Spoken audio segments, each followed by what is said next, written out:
मणिपुर, जो अपनी समृद्ध सांस्कृतिक विरासत और प्राकृतिक सौंदर्य के लिए जाना जाता है, हाल के वर्षों में जातीय और सामुदायिक संघर्षों के कारण चर्चा में रहा है। 2024 में फिर से मणिपुर हिंसा सुर्खियों में है। इस वीडियो में हम इस हिंसा के कारण, प्रभाव और सरकार की भूमिका और प्रतिक्रियाएं और संभावित समाधान पर चर्चा करेंगे।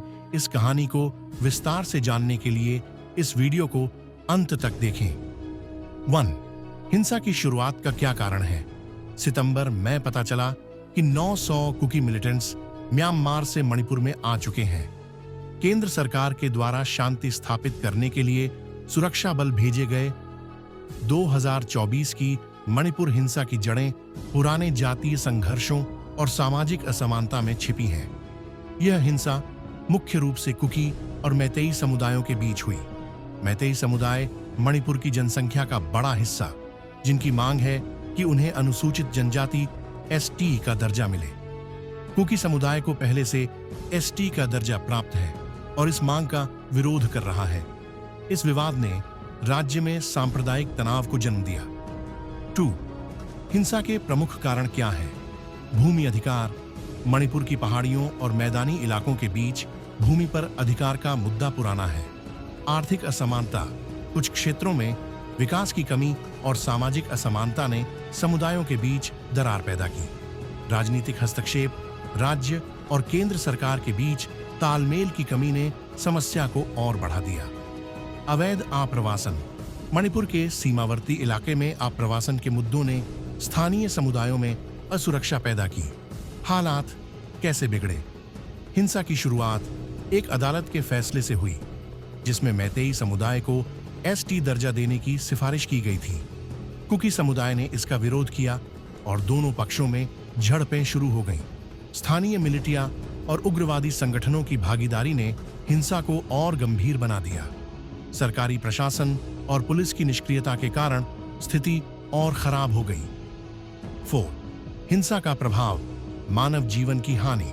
सैकड़ों लोगों की जान गई और हजारों लोग विस्थापित हुए। आर्थिक नुकसान।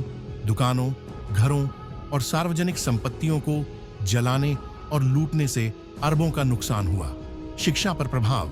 स्कूल और कॉलेज बंद हो गए, जिससे छात्रों का भविष्य प्रभावित हुआ। सांप्रदायिक खाई। समुदायों के बीच विश्वास की कमी और बढ़ गई।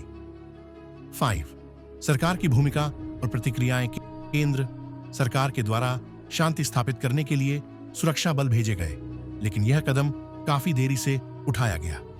राज्य सरकार, मुख्यमंत्री पर निष्क्रियता के आरोप लगे।